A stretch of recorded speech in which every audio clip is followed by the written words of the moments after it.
Okay, cool. Don't know what it is, but let's go for it. I think what got me here in my luck Mm-hmm. is I dive into storms head first, and I don't care what the outcome is to That's a point. amazing. Yeah, that's so amazing just to hear your story and hear you talk about it and the different things you've dealt with along the way and the choices you've had to make and just, kind of learning it as you go. Welcome back to Legacy Leaders Lounge, where we explore the journey of extraordinary individuals who are building lasting legacy through leadership and impact. Today, I have an incredible interviewee to introduce to you, Mr. Sam Mitchell, a dynamic young leader who's redefining what it means to turn challenges into opportunities. Sam is the founder of Autism Rocks and Rolls, a thriving nonprofit organization and podcast that's breaking down stigmas, changing conversations around autism. As a teenage living with autism, Sam hasn't just embraced his unique perspective, he's turned it into a powerful platform for change through motivational speaking, podcasting, and community building.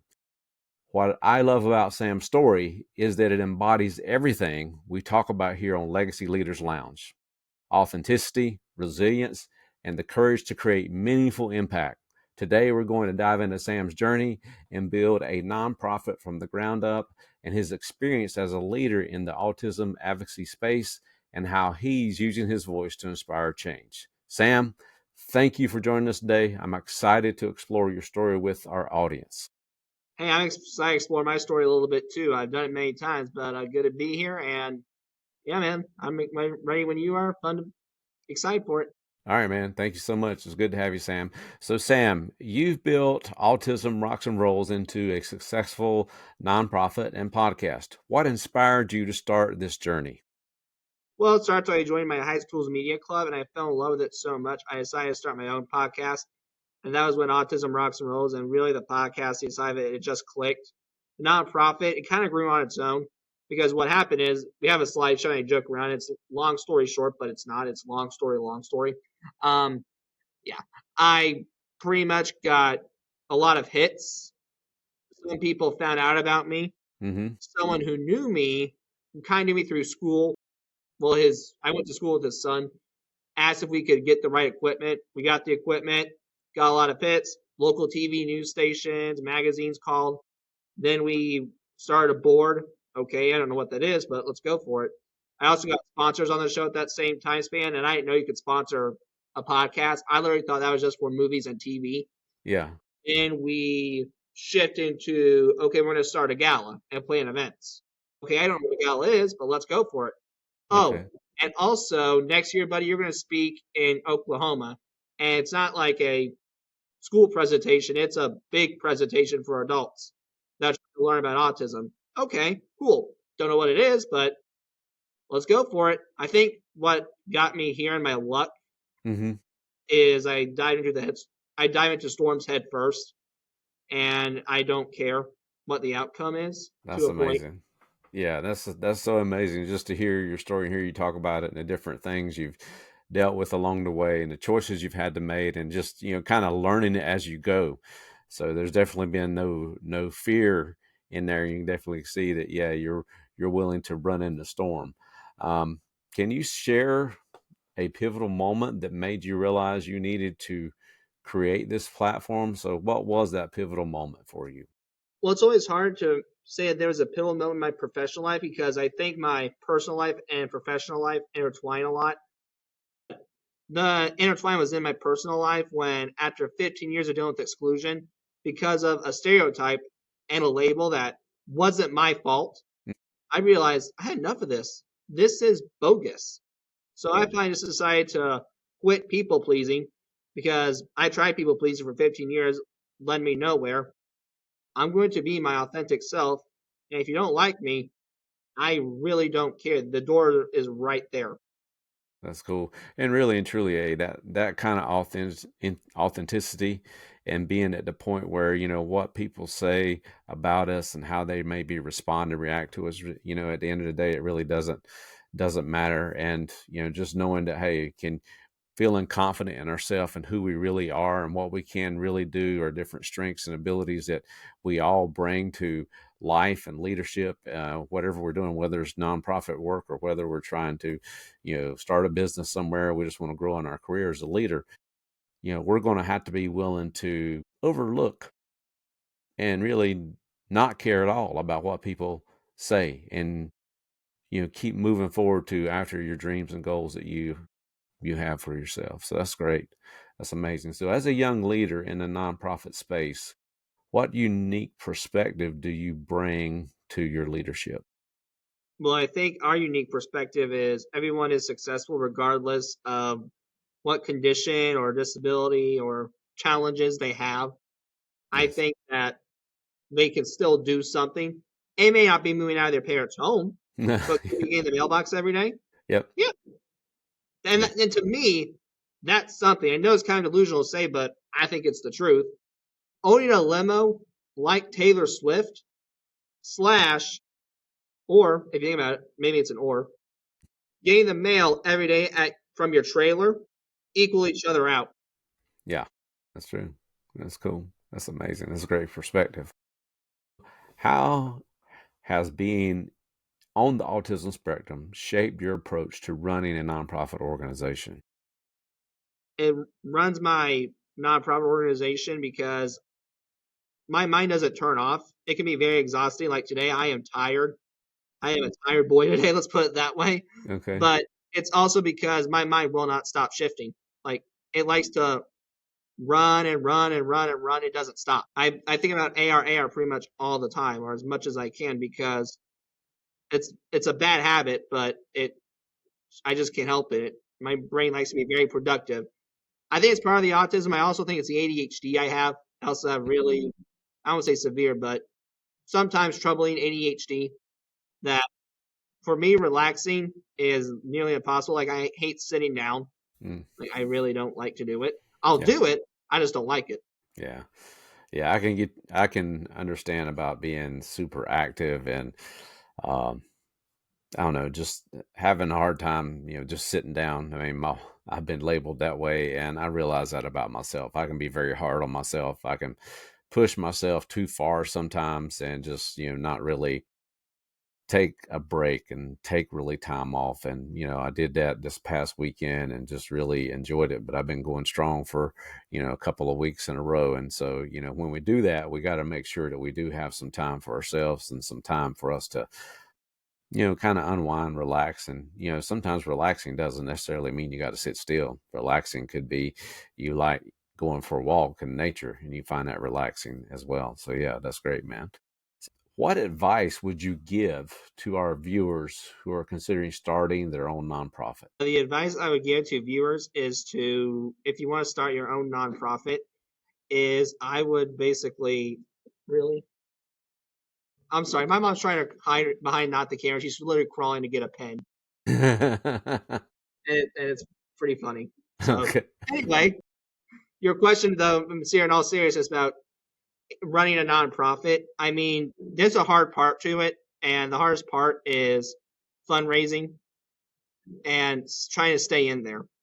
And when I mean trying to stay in there, I mean trying to make it go Yeah. with cash flow and money Yep. because it is so hard to do because everyone's so busy and the popularity contest is sometimes impossible to beat. I mean, Yeah. Autism Rocks and Rolls is good, but it's not on the levels of Goodwill. Yeah. Yeah. Yeah. I get that. Myself, being in the nonprofit world and doing that as the first part of my career, I did that for 13 years as a nonprofit Christian missionary, raising support, all that kind of good stuff. And I understand, you know, especially like now, the economy, the way it is now, hard it is. I mean, it's hard for everybody, but it's even harder in the nonprofit realm. I was raising funds, and this was back in 2008, 2009, and the economy was bad then in America. It was taking a while for it to rebound. Giving was hard. I mean, it was really tough because it's tough for the people, and came a time that we had to just kind of double down and focus on support raising and getting our funds back up. And, we did the things that we needed to do to make that happen. It didn't happen as fast as we liked for it to, but it's like it just took a lot of work. And, whether sending out regular newsletters, when it was our having speaking engagements, and doing activities to get people involved. So yeah, I get all that. It can be definitely, that part can be challenging. So how do you balance the different aspects of running a nonprofit and just like that, talking about raising the funds and also developing whatever programs that you might have through the organization? Well, I think that's something we all need to work on when we run a nonprofit, balancing it out. Because right now we got a lot going on too, and my partner's had to pull in a lot of out after hours. Hmm. When I say after hours, she's had to stay up a little later than typical.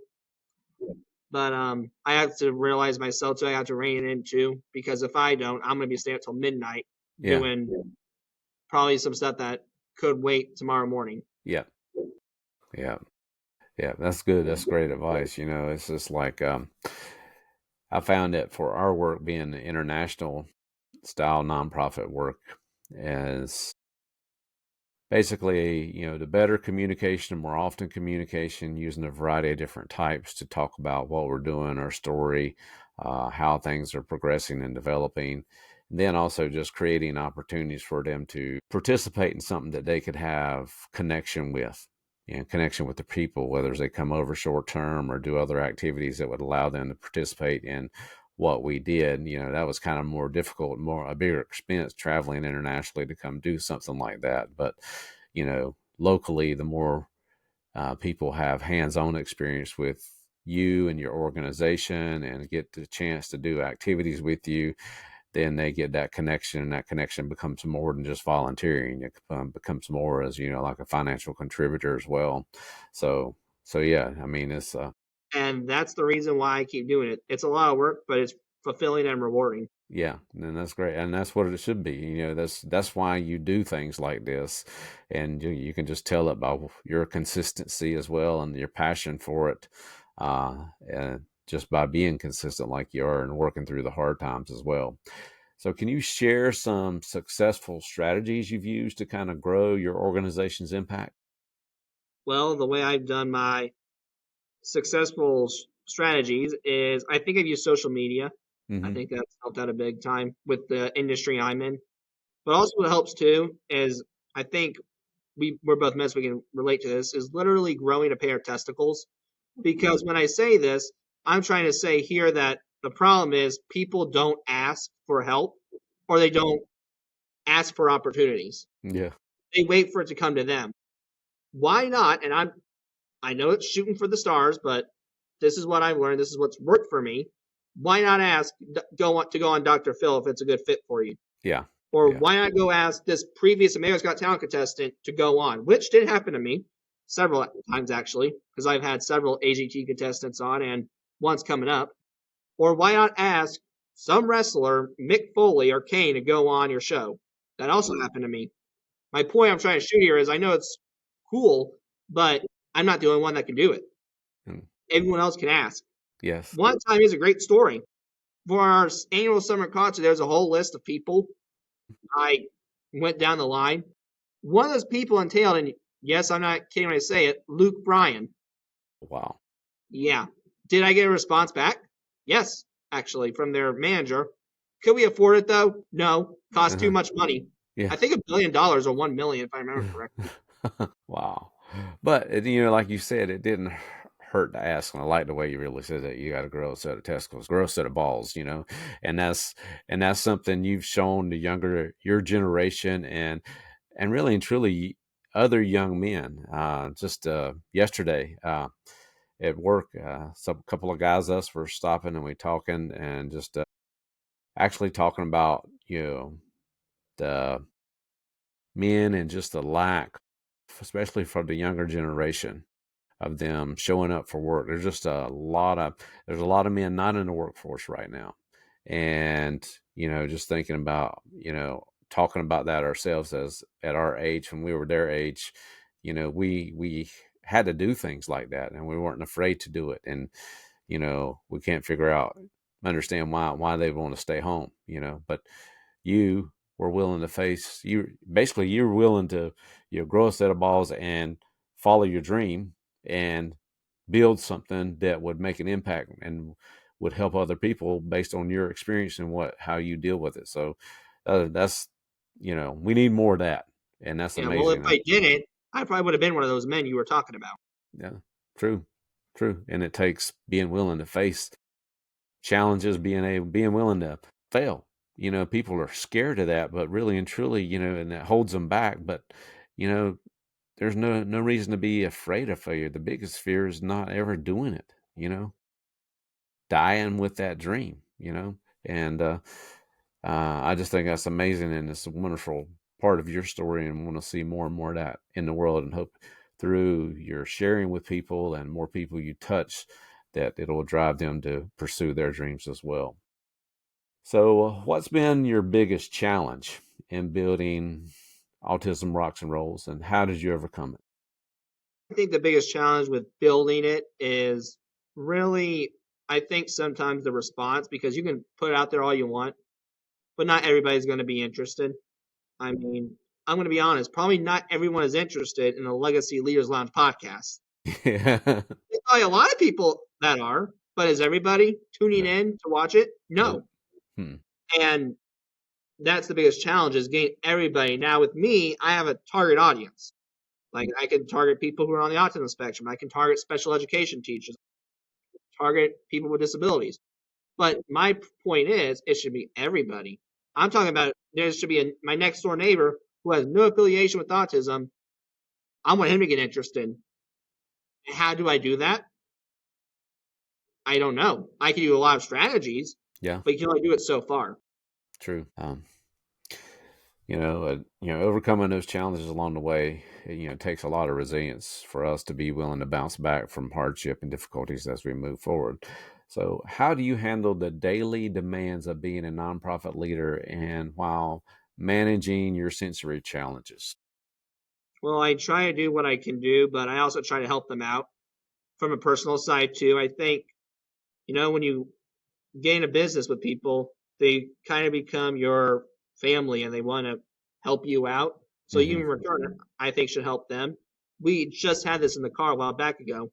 One of my friends who shall remain nameless, he's definitely on the autism spectrum, but he literally thought that Tom Brady, who he was friends with, was the real Tom Brady. And we knew it wasn't the real Tom Brady because with Facebook, if they have that verified check mark, Yeah. it's the real celebrity. That profile did not have a check mark. Yeah. So I was trying to, when I saw it, I was like, oh. So I know I literally texted this board member and said, buddy, that's not the real Tom Brady. Yeah. Cool. That's cool. That's amazing. Um, so that's interesting to see how you've had to deal with that and work through that as you grow in your leadership. Um, and everybody has their different challenges, and even especially when they step into leadership and just getting adjusted to it, and especially in situations where they have to lead peers and things of that nature, there's all kinds of different challenges that people have to go through in that transitionary period. So let's start looking towards the future a What's little odd is bit. I hate to interrupt you, but I Go didn't ahead. realize that helping people made you a leader. Because that's all I want to do at the end of the day is just Yeah. help people. Oh, really and truly. I mean, that's what makes you a leader. You're willing to take action on your goals, and that part of that goal is for you to help people, and people see that. And the fact that you're willing to step and make the moves that you've made, they naturally look at you and see you as a leader. And that's, and you didn't really sign up for it. Most people, there's very few people I know that really signed up to be a leader. Uh, uh, they, most of them, people saw something in them and recommended it to them, and they took it on. Yeah, there's people that want to step in those roles too, um, but at the end of the day, it's not the only label that we wear either at the same time. So you've definitely shown a lot of leadership in what you've done and how you've taken it on, and just the challenges you've dealt with along the way as well. So when you think about the future, your upcoming events, including the fourth annual gala, what's your vision for the future of Autism Rocks and Rolls? Well, the vision of really the future of Autism Rocks and Rolls is we want to make it to where it can be on the same level as Goodwill, where we are making the money, but we're also just trying to change everybody's view on this label that gets ignored way too much. Because how many times do you think you've seen someone who's on the autism spectrum get ignored, yet they're one of the smartest people in the room? Yeah, yeah. Actually got asked to coach someone that's they feel like slightly on the autism schedule and uh, autism spectrum. I mean, and he's in a leadership role in a manufacturing environment as a team leader, and they want me to do some work with him and do some one-on-one coaching for him to work on a few things. And it's talking about somebody who cares about his job, talk about somebody that's cares about the quality and wants people to do the right thing and do it the right way every time. Huge commitment to that, and you could see that. And so I'm looking forward to that opportunity that I'm going to get to have myself and, work alongside this person at the same time and help them develop. Yeah, you're going to learn a lot, I'll tell you that much. I'm just going to tell you that right off the bat. So how do you see your role evolving as both a nonprofit leader and as an advocate? Well, I think the way it evolves is what I just do naturally. I mean, the what I'm doing right now, just speaking on a microphone about these behaviors, on why I struggle with something such as grocery shopping, Yeah. or why I have foot and mouth syndrome, or why my sensory issues can be very overloading. I mean, I keep getting involved because I'm getting paid more. I just learned this summer I'm going to be get paid $5,000 at a DEI conference. Cool. That's great, man. That's amazing. Uh, so how do those opportunities like that's coming up? How do those opportunities happen for you? A lot of variety that depends on it. Sometimes it is them. I had a keynote speech in Daniels, West Virginia last November. I think, yeah, it was November, and they literally found out about me. But then summer, I like to ask, like this one I just mentioned with the 5,000. That was all me. I found out about them. We applied. We told them strictly, this is our budget. This is how much we are wanting to get paid. Yeah, They were fine with it. that's cool, man. That's amazing. And so, were you the only speaker at that event? And then, like, how long was your speech? For the keynote, that Yeah, was, gee whiz, how long? Hey, how long was the keynote? An hour and a half. that's awesome. So, when you think about this and your future, what legacy do you hope to leave through your work with Autism Rocks and Rolls? That I changed the game for people with autism because, gee whiz, I just want to live in a world where we're not stereotyped, where we're not even labeled, we're not even judged, or we have to deal with being the last guy picked on the dodgeball team Yeah, because we're on the autism spectrum. yeah, I mean, if it's because they're on the autism spectrum but a jerk, okay, I can see that. yeah. But because we're autistic, seriously, Yeah, to me, how fair is that? it's not How fair. fair is it? It's not fair at all. It's not fair at all. It's not So, fair. It's not right. yeah, I agree with you. There's no doubt about that. And that's awesome that you're getting that platform and that opportunity to share that, and you're getting a message out there for people to hear, as well. You got to think about the person and who they are and what they represent, and make your choices based on that. Well, And for 15 years, that's what I wanted to do was to help people. I just yeah. never had the opportunity to.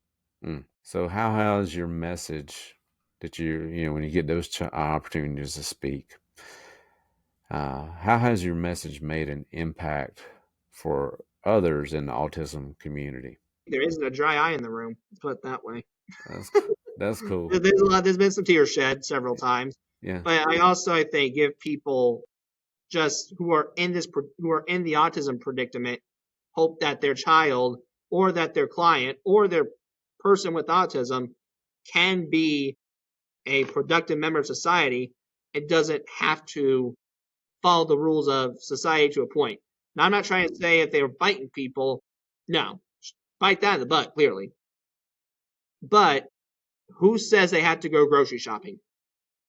Who says their mom or dad can do it for the rest of their lives? Because if they go, it's a natural disaster waiting to concur. yeah, That's cool. So, what advice would you give to young leaders who might be facing their own challenges, right? Well, I think for young leaders is I think you looking at yourself and seeing the fact that you're not perfect and you have this issue on whatever it is. Maybe you're like me who can't turn his brain off, or you're like someone else who bats off at the wrong time and are very passionate, or you're just a person who doesn't like to socialize, or maybe you just have, you know, problems with other people and anger issues. You're at least acknowledging it. And to me, that's step one. Because acknowledging it can go a long way versus you being in denial. It's amazing. So, how can business leaders better support and include individuals with autism in their organization? Well, first shot is they can hire us and give us a chance. There's 85% of people with autism that are not employed. Wow. And do you know who it's because?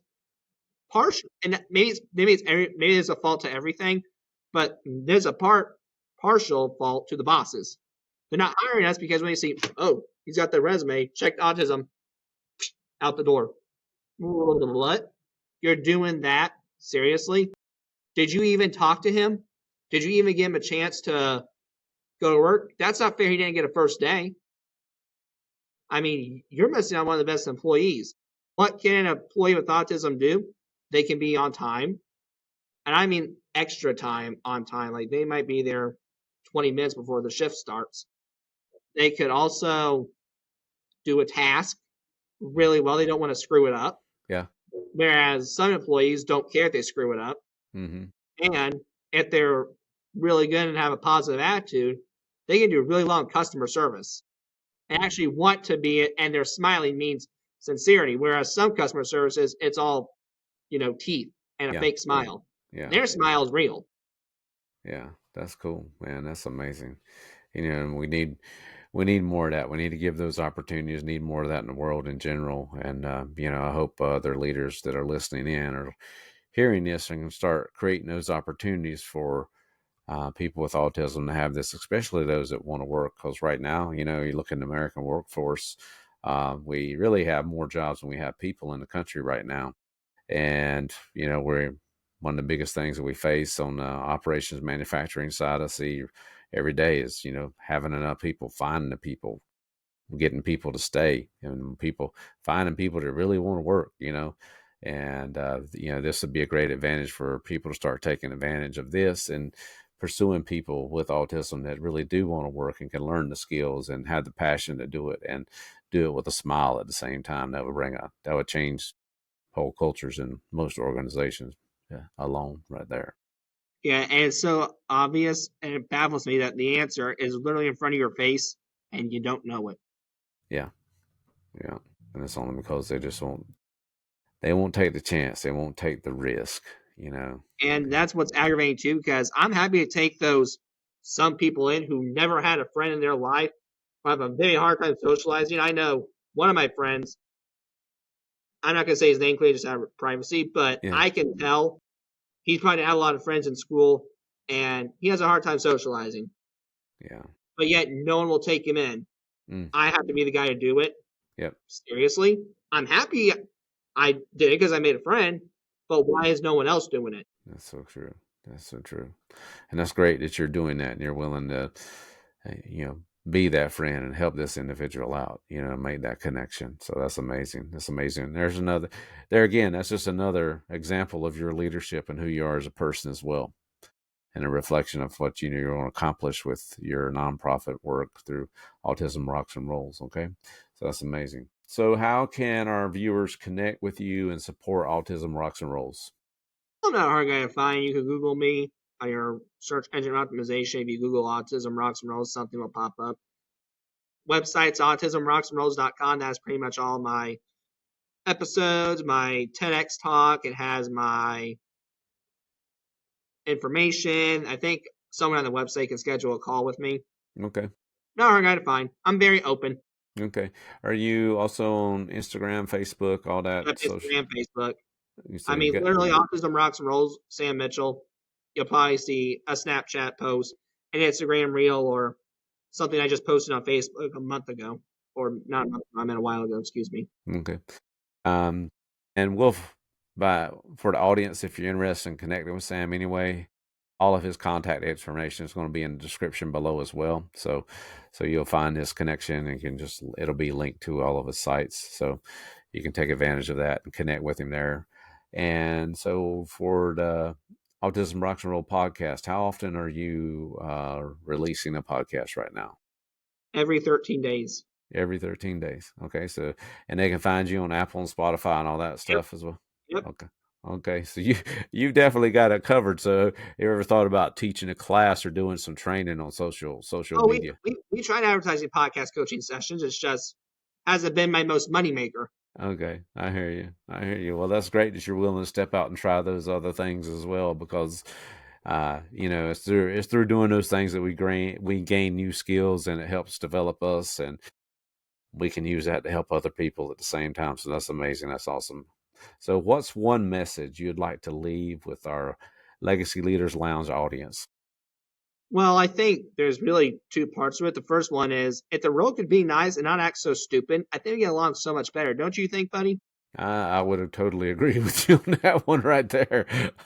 We could use a lot more kindness. One of the things I talk about when doing leadership development, I talk about I call them the 3 superpowers of leadership, and one of them is being gratitude, kindness, and empathy. So we need more kindness in the world. We need to be, it needs to start with us being more grateful. If we start being more grateful, it's going to be easy for us to find kindness because we are kind of set in our heart. But, we got to, those things that we can be grateful for in our lives, and then display kindness and show people empathy, man. You got to put your feet in their shoes sometimes, and, might not experience everything like they experienced it. But, I do know from my personal experience of just starting my own nonprofit work, trying to raise the funds and being consistent about it, and having good years and having bad years, and um, and then consistently telling my story and the story of what the work we're doing and all that kind of good stuff along with it as well.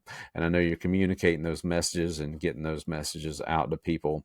And one thing I would want to challenge the audience to consider is if they wanted to be a sponsor of the gala, what are some of the dollar amounts that you're looking for people to give for sponsorship and recognition for the gala? What is it? Gina, I'm calling my mother because she knows more about that than I do. Okay.